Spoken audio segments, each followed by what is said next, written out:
Fala galerinha, tudo beleza? Aqui quem fala é Luiz Milen, sou baterista da banda Underleds de Salvador, Bahia. Aqui é Ludo Passos, guitarrista da Underleds. Aqui quem fala é Cid da Underleds, eu sou baixista. Aqui é Davi Quadros, vocalista da Underleds. E você está no TV Enem! Bora estudar, rapaz, bora estudar!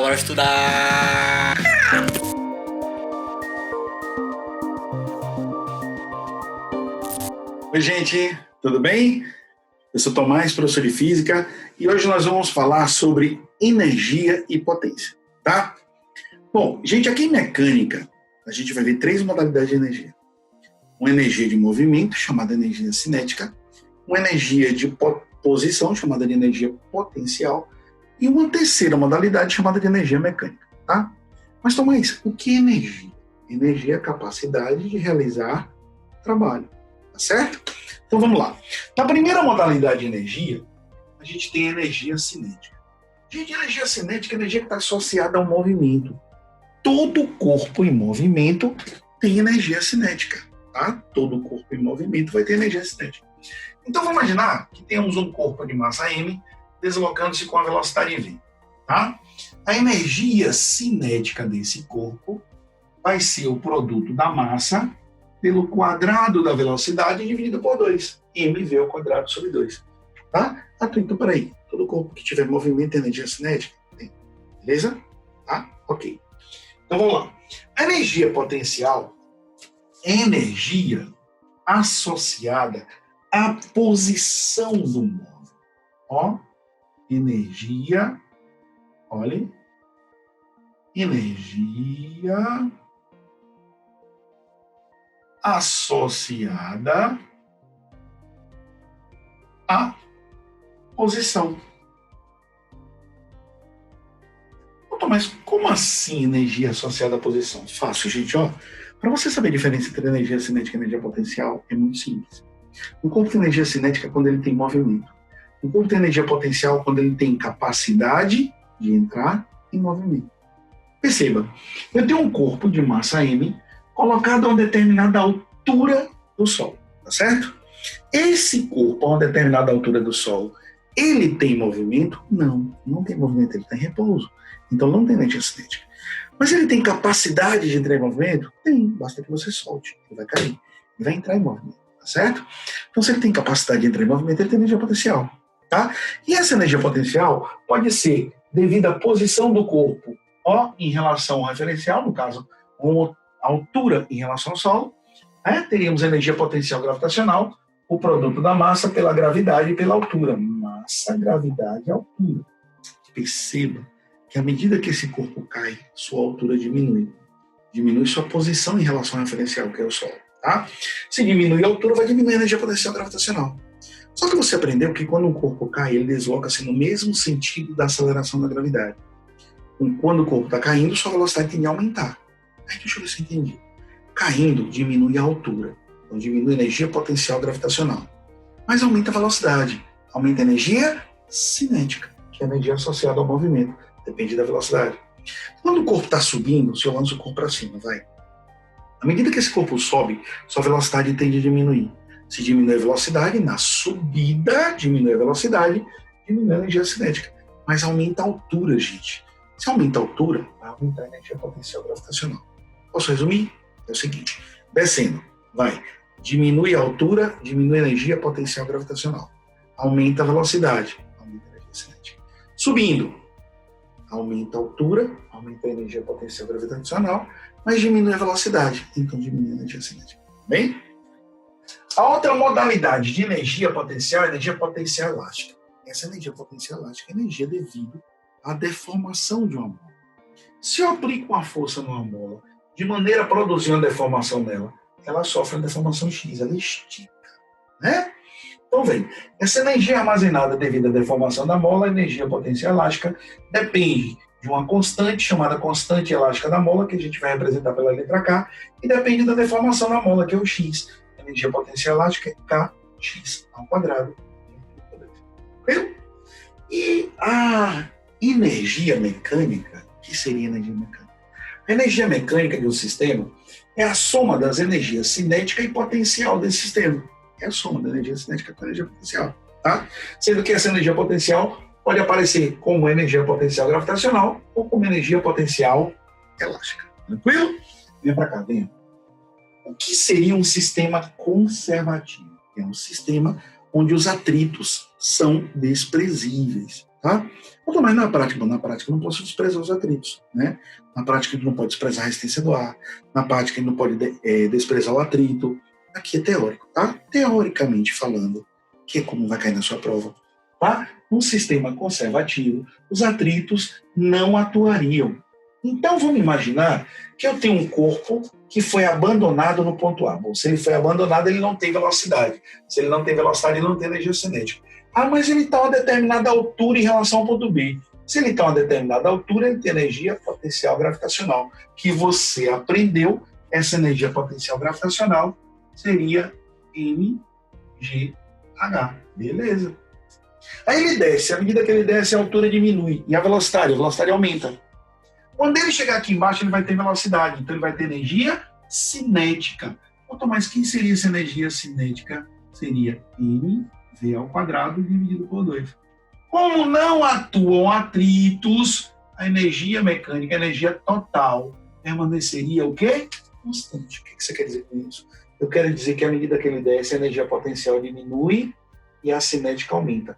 No ponto A, ele teria energia potencial gravitacional, porque ele está a uma determinada altura, e no ponto B, ele já no solo, teria energia cinética. Ou seja, a energia potencial gravitacional de A foi convertida em energia cinética em B.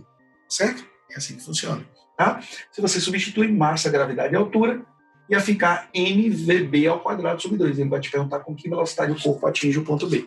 Certo? É isso. E para fechar, o que seria potência? Gente, potência é a grandeza que mede a rapidez com que um trabalho é realizado. Ou a grandeza que mede a quantidade de energia desprendida, utilizada num certo intervalo de tempo.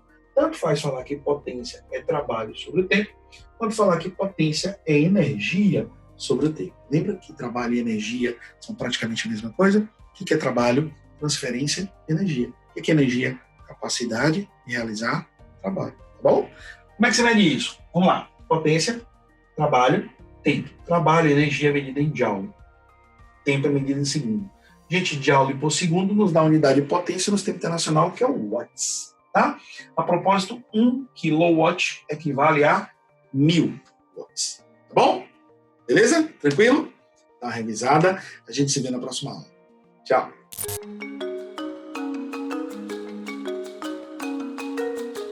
Estamos de volta aqui para continuar conversando sobre o continente africano e a atualidade do continente africano, as suas sequelas, idiosincrasias, seu sofrimento, mas também, vocês vão ver, tem um lado bom nessa história, deixa a gente chegar no final que você vai ver. A Conferência de Berlim, em 1884, 1885, ela foi um marco do processo de partilha africana. Os países europeus se reuniram em meio às suas tensões e retalharam o continente africano entre si. É por isso que as fronteiras africanas, elas são artificiais, né? Normalmente as fronteiras, elas são consequência de um acidente geográfico, um rio, uma cordilheira. No caso da África, foi realmente dividida na prancheta do imperialismo europeu. Isso acabou fazendo com que muitas regiões sofressem por conta disso. Da Libéria é um caso muito interessante, né? Porque a Libéria foi uma região que teve uma situação muito curiosa, né? Os racistas americanos, depois que veio a abolição da escravatura nos Estados Unidos, eles compraram um pedaço do território africano para mandar, imaginem, pessoal, os negros de volta, serviram enquanto foram escravizados, mas depois, né, da abolição tinham que voltar para a África. Houve um movimento parecido aqui no Brasil, você vai saber isso lá adiante. E o caso da Abissínia, da Etiópia, continuou independente até a invasão das forças fascistas de Mussolini nos momentos que antecederam a Segunda Guerra Mundial. Olha que coisa incrível isso aqui, pessoal. Esse é o mapa político da África, preste atenção, tá? É o mapa de como a África ficou depois da Conferência de Berlim. Eu vou mostrar a vocês agora, preste atenção, presta bem atenção. Esse é o mapa político da África e esse que eu vou mostrar a vocês agora é o mapa étnico da África. Cara, olha que violência que o imperialismo provocou. Esse deveria ser o mapa original do continente africano. Então, povos que se mantinham em equilíbrio por séculos ou com suas tensões mantidas por muitos e muitos anos são obrigados a viver dentro de um mesmo estado. É por isso que tantos conflitos, né? Por isso que tantas guerras civis. E aí a gente sabe qual é a herança disso, né? Eu não gosto de mostrar essas imagens não, mas a herança colonial é essa daí. O invasor sendo tratado como dono da casa, você imagine, a escravidão, as guerras civis, os conflitos tribais. A África é o centro da fome no planeta, né? É o continente com maior número de casos de morte por inanição em todo o globo. E a África subsaariana e central concentra os maiores bolsões de fome, né, e miséria do continente. Queria lembrar vocês que alguns fatores levaram ao que a gente chama de descolonização, que foi a saída do europeu do continente africano. As crises originárias pelas duas guerras mundiais, o europeu se enfraquece economicamente, então ele abandona o continente africano não por boa vontade ou gesto humanitário, mas porque era mais barato continuar explorando através das suas corporações do que manter um exército, uma estrutura política, entendeu? Então eu liberto, fico de bem com a opinião pública internacional e ao mesmo tempo me livro de muita despesa. Esse mapa é muito interessante, moçada, porque ele tem as regiões da África que foram dominadas por cada país europeu e tem também associado aí os anos da independência. Vocês vão ver que a maioria é pós Segunda Guerra Mundial, tá? Aí a mesma coisa, né? Os países a partir da data, como é que foram se libertando do domínio europeu. Outro fator importante da descolonização foi o fim do mito da superioridade racial do homem europeu. A derrota de Hitler fez com que houvesse um aumento da consciência de outros povos. O cara que era o representante da ideia da pureza racial, da limpeza total, né, eugênica, ele perdeu. Então, se os alemães, os arianos, perdem, significa que a gente pode derrotá-los. Foi um fator muito importante. E isso gerou o aumento da consciência política entre as populações africanas, que acabou levando a um grande movimento no final dos anos 60, chamado de movimento pan-africanista, cuja ideia era unificar o continente africano em torno de uma única luta, de um único povo.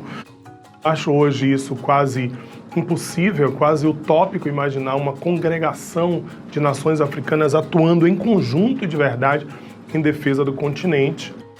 A Guerra Fria foi um fator fundamental porque Estados Unidos e União Soviética lutavam, disputando territórios, né, do mundo, áreas de influência. Isso acabou influenciando o movimento de independência. O caso de Angola é um caso típico de país que viveu a luta interna por conta da Guerra Fria. O MPLA, Movimento pela Libertação de Angola, amparado pela União Soviética, e o UNITA, União pela Independência Total de Angola, amparado pelos Estados Unidos. Angola é um caso típico.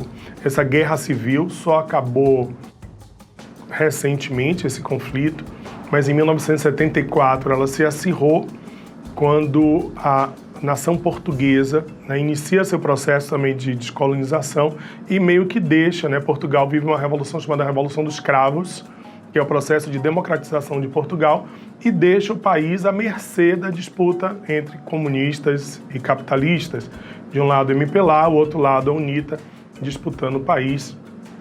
Esse aí é o Agostinho Neto, poeta revolucionário, né, ao lado de Fidel Castro, que apoiou o movimento pela independência de Angola pela via socialista, né?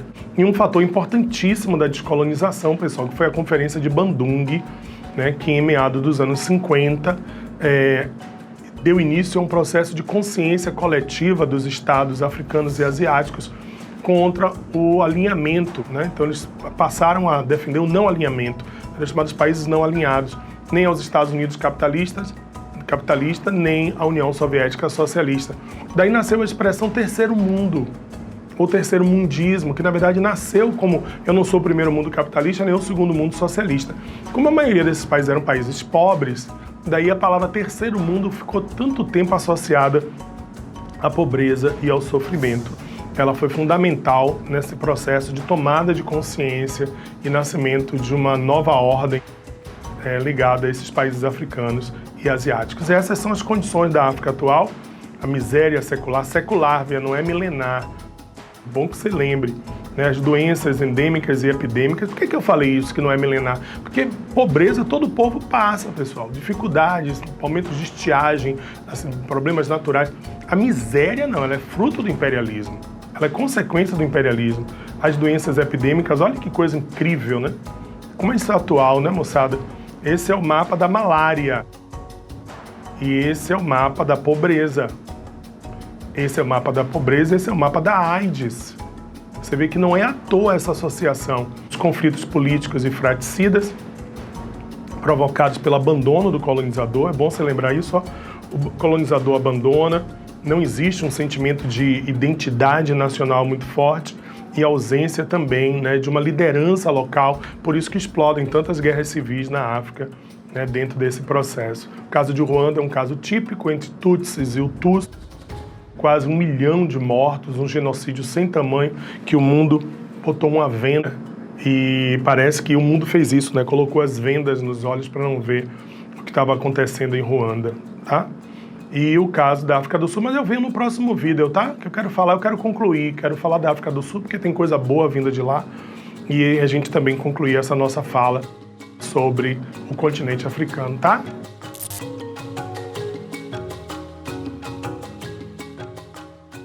Salve TV Enem, vamos comigo assim, ó. Yeah. Aham. Vamos que vamos. Daquele jeito. Se liga aí então, ó. Muito engraçado seu pai dizer que preferia te ver drogado, sentado com paralisia. Vai, muito legal. Quem trata a mulher como animal critica qualquer comportamento sexual. Uau, o menino era humilhado na escola só porque no intervalo ele não jogava bola. Uau, o rapaz é respeitado pelo pai e pelo tio só porque a sua namoradinha ele traiu. Puxou o paizão. Nota 10, cumpriu sua missão. Adoram ver duas meninas se beijando, odeiam o fato delas duas se casando. Tentam te convencer de que é errado. Há quem discrimine mesmo que discriminado. Medalha pra quem fuzila semelhante, punição pra quem do semelhante é amante. Deus fez o homem pra mulher e vice-versa. Eu já tô cansado de ouvir essa conversa. Se você respeita tanto a natureza suprema, então vai morar no mato e acaba com esse problema. Família hétero, cheia de problemas sociais. De cada 10, 8 crescem sem a presença dos pais. A mãe segura a onda sozinha em seu templo. É esse tipo de família que chamam de exemplo. Qualquer forma de amar é amor, qualquer forma de tesão é tesão. Então preste atenção, por favor. Isso independe da sua religião. Pra quem mandar no julgamento de Santo Antônio, legalize já entre os gays o matrimônio. Morte ao preconceito, vida ao respeito. Faça desse jeito, esse é o seu direito. Morte ao preconceito, vida ao respeito. Faça desse jeito, esse é o seu direito. Morte ao preconceito, vida ao respeito. Faça desse jeito, esse é o seu direito. Morte ao preconceito, vida ao respeito. Faça desse jeito, esse é o seu direito. Preferem manter uma criança no orfanato que deixá-la ter uma família de fato, um projeto de futuro, uma saída com saúde, educação, melhor condição de vida. Gays, lésbicas, eis a questão. A maioria que já nasce nessa condição. Influenciável não o dilema. E se fosse, qual seria o problema? Se a coisa fosse mesmo contagiosa, a humanidade estaria menos perigosa. No arco-íris, onde o respeito predomina, com menos naftalina e mais purpurina, sem problema. Basta reconhecer que se existe doença, ela está em você. Se é homofobia, a sua fobia é de quê? Se é medo, até hoje eu não consigo entender esse incômodo estranho dos mela cueca. Com ódio porque tem gente que desmunheca. Cada um na sua, cuide da sua vida. Se todos fossem iguais, a terra tava perdida. Já pensou se não houvesse diferença nem limite? O mundo inteiro geme com a cara de Brad Pitt. Estupidez é associar homossexualidade à promiscuidade. Afeto, prazer, rege a relação humana, mas sua mente suja liga tudo à cama. Ativo no preconceito e descuidado. Quem come também é do babado.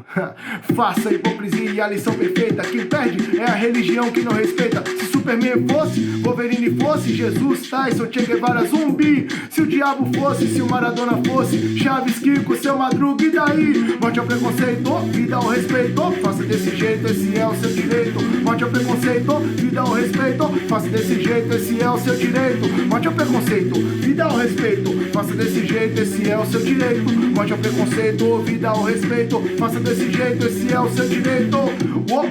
Que babado, que babado, que babado, que babado, que babado, que babado, vai que babado, vai que babado. Preto do chegando pra dar esse recado de que não existe paz se não houver respeito à diversidade. Pode crer, vamos amar todos, vamos amar o outro como a nós mesmos.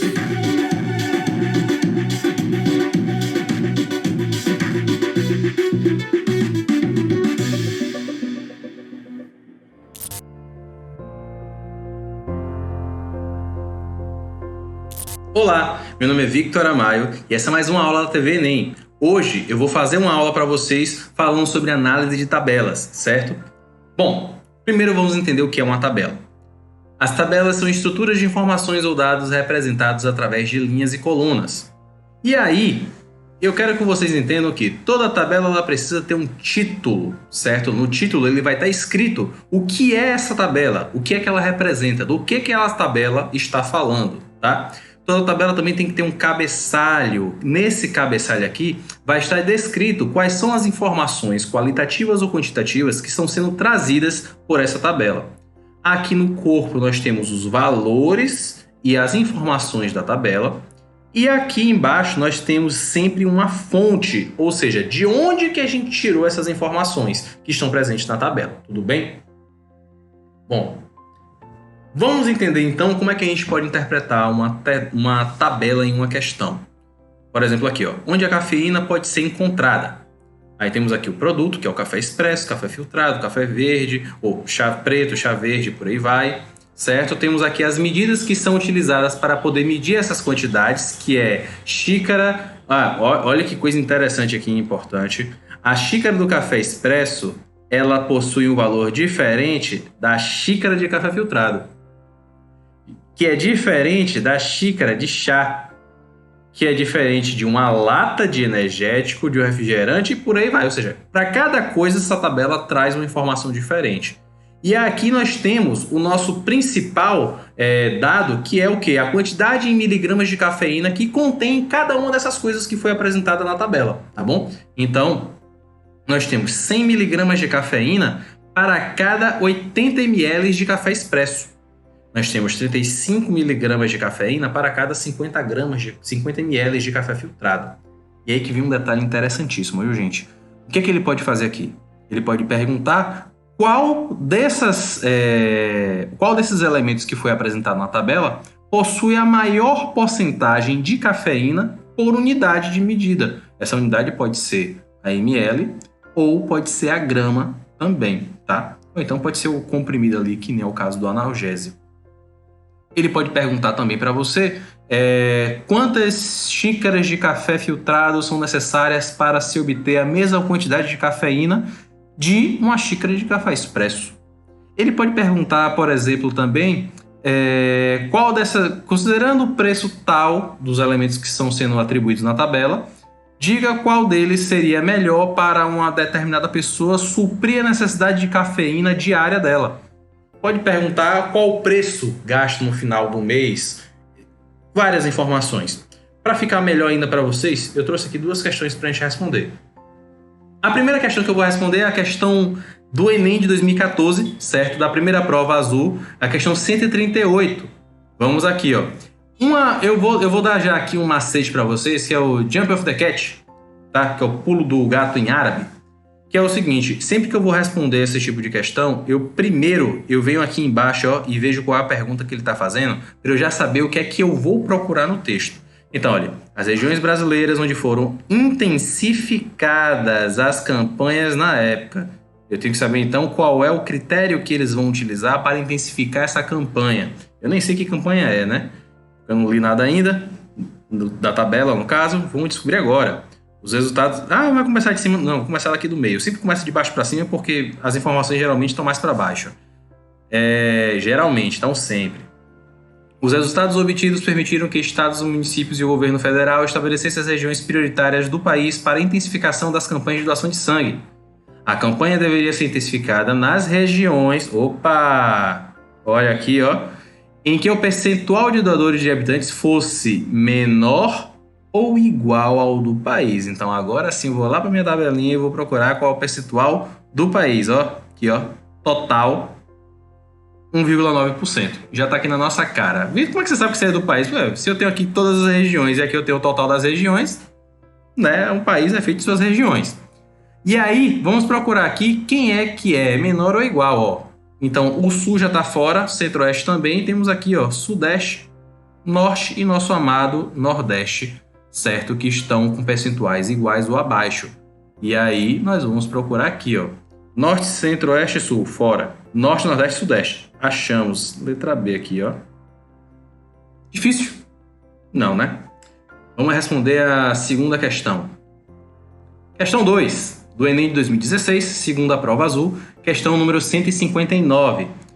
Opa, vamos lá aqui embaixo para eu já ia esquecendo do meu próprio macete. Como é que pode isso? Não pode, né? O valor mais próximo do percentual que descreve o aumento da população, olha, aumento da população das capitais da região Nordeste. Se eu quero o aumento da população das capitais da região Nordeste, eu posso excluir da minha tabela aqui, ó, minha galera, toda a região Centro-Oeste, Sul, Sudeste. Já vou cortar aqui, ó. Isso aqui não é importante para mim, certo? Também vou cortar aqui, ó, a região Norte. Tchau, Norte. Um abraço. Eu sei que o inverno tá chegando, viu, região Norte? Mas a gente não vai usar você aqui agora, não, viu? Além disso, ele falou que ele quer aumento da capital da região, das capitais da região Nordeste. Então isso quer dizer que isso aqui é o total, também não vai ser utilizado. Tampouco o que acontece no interior não vai ser utilizado. As únicas informações que são interessantes para mim são essas daqui, ó. Beleza? Beleza. Aí agora, o seguinte, ó. Ele falou o que no texto? Ele quer saber o percentual que descreve o aumento da população. Então primeiro eu tenho que descobrir o quanto aumentou. Como é que eu descubro isso? Simples, subtraindo o que eu tenho no ano 2000 menos o que eu tinha no ano de 1940. Então eu vou botar aqui, ó, 10.162.346 menos 1.270.729. Fazendo a conta aqui rapidinha, eu já fiz aqui para poupar a gente de perder tempo. Vai dar 8.891.617, certo? E agora eu só preciso saber qual foi o aumento percentual. E o que é que eu faço então? Eu vou pegar o quanto aumentou e dividir por quanto eu tinha, ok? Então, esse traço ficou feio, não gostei dele. Agora sim. E dividir por 1.270.729. Fazendo essa conta aqui, a gente vai ter que o valor vai ser de aproximadamente 699%, ok? Então, como ele falou aqui, ó, que o valor mais próximo do percentual que descreve, então, o mais próximo de 699% que eu tenho aqui é 700. Ok? Ok. Espero que vocês tenham gostado da aula, certo? Muito obrigado pela atenção de vocês. Um beijo e até mais ver.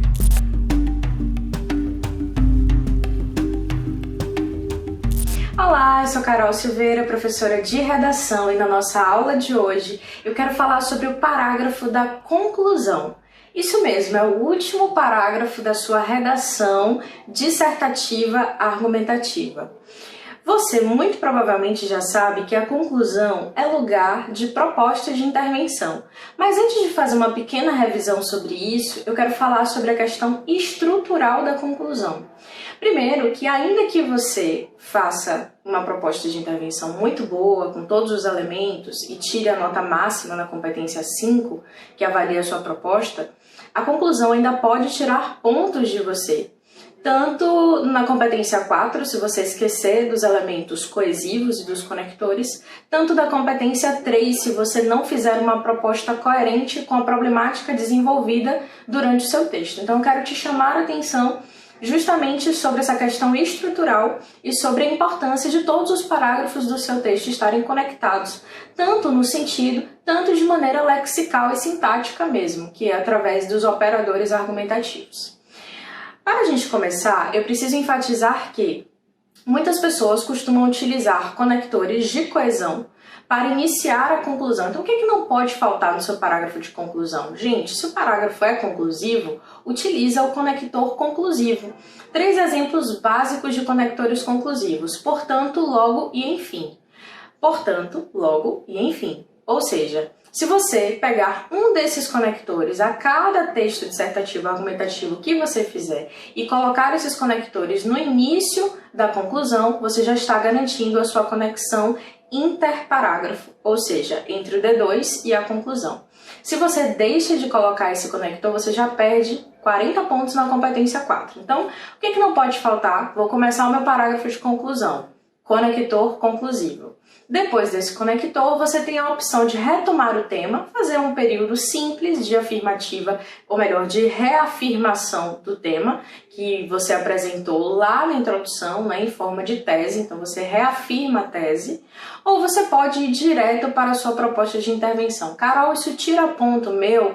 Não tira, mas se você ainda está no ensino médio, com certeza o seu professor ou professora pode ter uma preferência a respeito dessa estrutura. Então é importante você sempre consultar, porque eu estou te falando aqui, obviamente, do que é cobrado no Enem, mas você também quer passar de ano se ainda está estudando, então é importante consultar os seus professores a respeito da preferência deles, se retoma a tese ou não retoma. A nível de Enem, você não vai perder nem ganhar ponto por isso, então é completamente opcional. Vamos supor que você prefere retomar a tese, então você vai colocar o conector conclusivo, depois você faz a retomada da tese. Em seguida, você vai começar a sua proposta de intervenção. O que é essa proposta de intervenção, Carol? A proposta é uma medida para reduzir o problema social que você desenvolveu durante o seu texto. Só para recapitular, a sua proposta precisa ter agente específico, um órgão, um ministério, uma secretaria, um conselho, um setor, né, do Estado específico a respeito da área que você está desenvolvendo. Se é segurança, se é saúde, se é educação, se é cultura e por aí vai.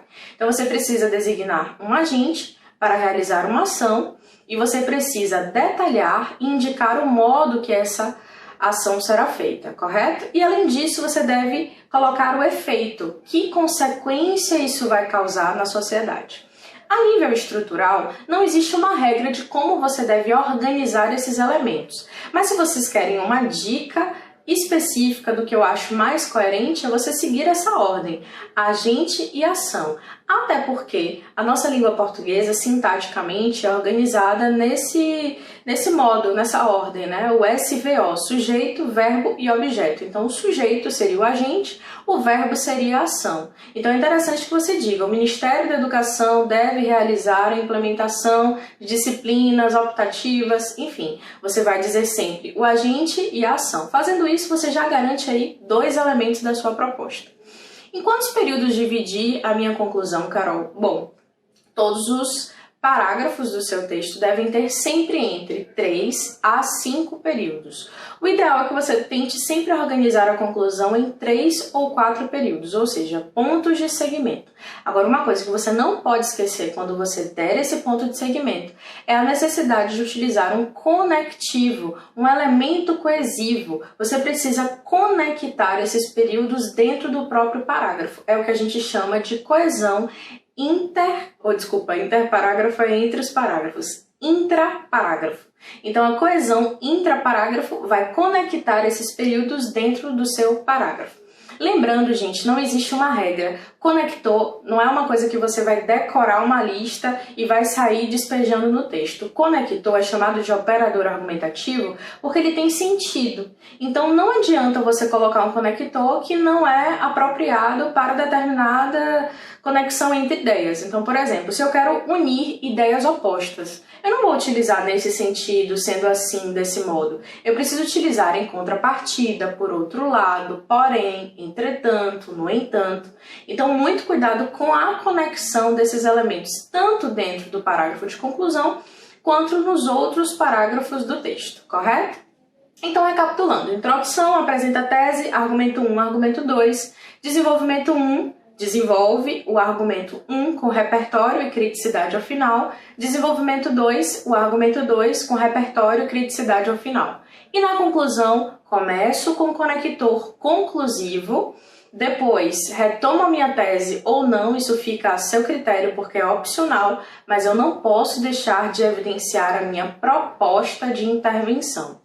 A dica que eu dou a nível estrutural, ainda mais específica do que todas essas que eu já te dei, é que você faça agente, ação no mesmo período, depois você faz um novo período, então para que isso seja feito, e aí você indica o modo com detalhamento, e por último você faz um período à parte, né, um período final da sua conclusão, com o efeito que aquela proposta deve encaminhar, né, de acordo com o que você colocou de intervenção. Cuidado com as expressões, então nada de palavreado radical, falando que vai acabar de uma vez por todas, que isso vai resolver o problema na sociedade, nada disso. Sempre minimizar, reduzir e por aí vai. E por último, que é uma pergunta muito frequente que vocês fazem, eu posso terminar a minha conclusão de maneira reflexiva? O ideal é que você só termine de maneira reflexiva se for através de um repertório reflexivo. Nada de fazer perguntas, deixar perguntas sem respostas na conclusão. A gente não faz isso. Você deve terminar com efeito e tá tudo bem. Agora, se você começou a sua introdução com uma citação de Pitágoras e você quer finalizar a sua conclusão retomando essa citação que você iniciou o texto como uma forma de deixar o seu texto bem redondo, é positivo, você pode fazer isso sem problema nenhum. O que a gente não recomenda é que você traga um repertório ou uma ideia nova para o seu texto na conclusão. Carol, mas eu sempre imaginei que a proposta de intervenção tinha que ser inovadora. Não, ela tem que ser uma ideia nova para o seu texto, porque você ainda não fez nenhuma proposta no texto, então a proposta por si só já é uma inovação, mas não é esse conceito de inovação de uma coisa que não existe, mirabolante, que você tem que criar e ser completamente diferente e nenhum outro candidato do Enem vai pensar na proposta que você pensou. Não precisa isso. O Enem só quer avaliar se a sua proposta está completa e está coerente de acordo com o que foi desenvolvido, correto? Então, lembrando, só utiliza frases ou termina de maneira reflexiva se for para retomar alguma coisa que você fez na introdução. Se não, nada de colocar repertório na sua conclusão. Eu espero ter te ajudado e até a próxima aula.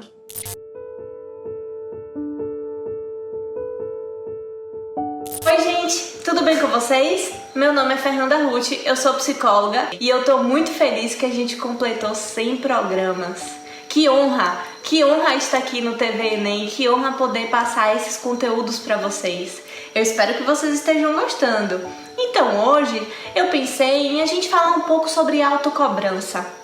Você é um tipo de pessoa que se cobra muito? Que se exige demais? Quando você planeja algo para você, desde uma simples praia que acabou chovendo e não deu certo, até uma programação em relação aos seus estudos, e caso um ou outro desande ou um ou outro acabe acontecendo de uma forma que você não esperava, você se exige muito por isso? Você se exige para que as coisas andem em uma linha reta, perfeita, como você gostaria? Será? Será que você se cobra muito? Pense aí junto comigo. Você é uma pessoa que se cobra muito? Então, provavelmente essa cobrança também vai vir nos momentos que você está estudando. Aliás, não não só nos momentos que você está estudando, mas também em outros momentos, como em um comportamento, como em um gosto que você tem, em uma preferência, nas suas atitudes, nos seus gestos. A nossa autocobrança, ela fala também desde a nossa escolha em relação à roupa. Então tem pessoas que se cobram tanto e são tão exigentes que a camisa, por exemplo, não pode estar nem amassada. Será que você está se identificando com o que eu estou falando? Será? Eu quis trazer essa reflexão em relação à autocobrança para poder você olhar para as suas atitudes e até pensar ou dar até, se possível, uma flexibilizada em relação aos seus estudos. Porque será que você está se cobrando muito? Será que você está exigindo muito de você? Em um momento delicado, que é a pandemia, a gente também precisa levar em consideração isso, que a gente está vivendo uma pandemia. E viver uma pandemia é algo extremamente delicado, então às vezes as emoções podem estar um pouco oscilando, sabe? Então é importante olhar para isso também. Eu quero que você pense em relação à autocobrança, em relação a você ser uma pessoa que se cobra muito, se exige muito ou não. Se você quiser responder essa pergunta, pode me responder pelo Instagram. Meu contato é @tempoproagora ou então me responde em pensamento. O importante é que você reflita em relação a isso, tá certo? Eu te espero na semana que vem. Um beijo e até a próxima.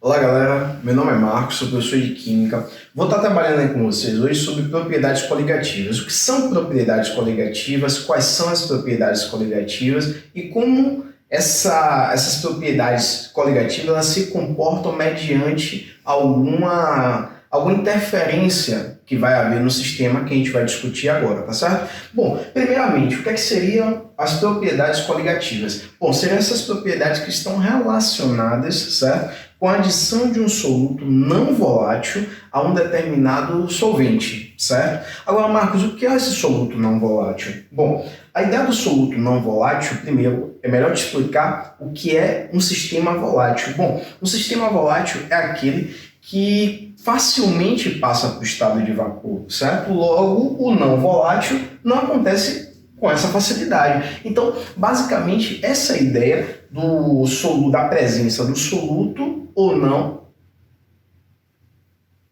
Não ficou legal, mas peraí.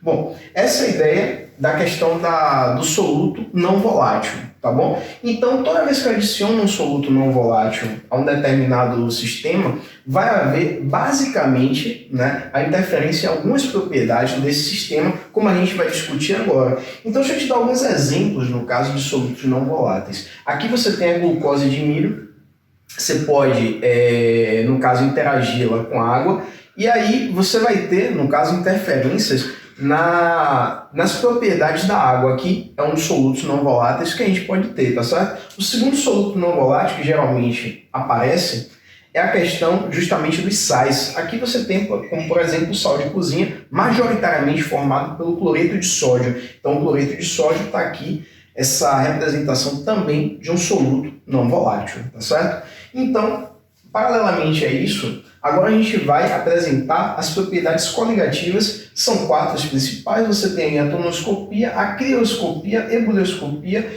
e a osmoscopia, tá certo? Marcos, vem cá, e como é que a gente vai analisar cada uma delas? Vejam bem, eu vou começar agora com vocês com a tonoscopia. A adição de um soluto não volátil, o que é que vai acontecer? Ela vai fazer com que haja uma diminuição dos valores de pressões de vapor, de pressão de vapor de um determinado sistema. Essa é a ideia referente, no caso, à tonoscopia, tá certo? Então, a gente tem a pressão de vapor. O que é que seria a pressão de vapor?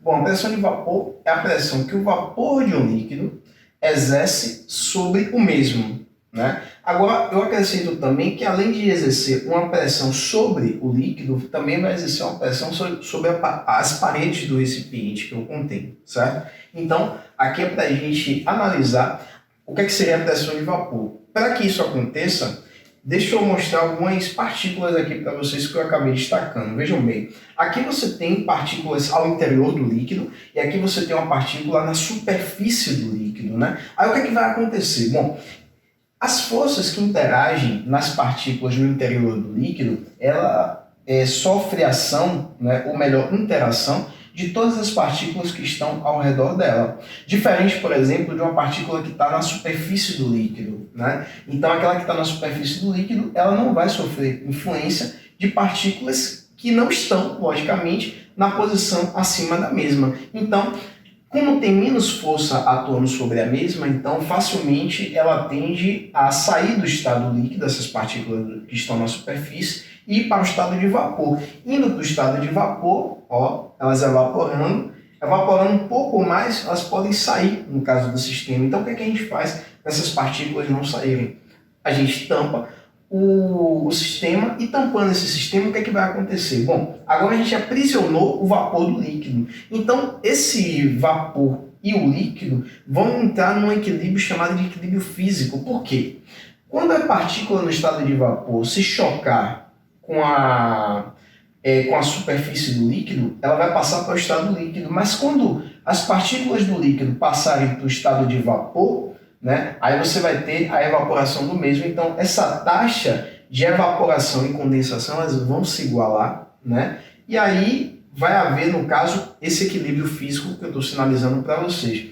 E o choque dessas partículas no estado de vapor com o recipiente como um todo e a superfície do líquido vai gerar o que a gente chama de pressão de vapor. Então, a ideia da pressão de vapor é basicamente essa que a gente está se referindo aí, tudo bem?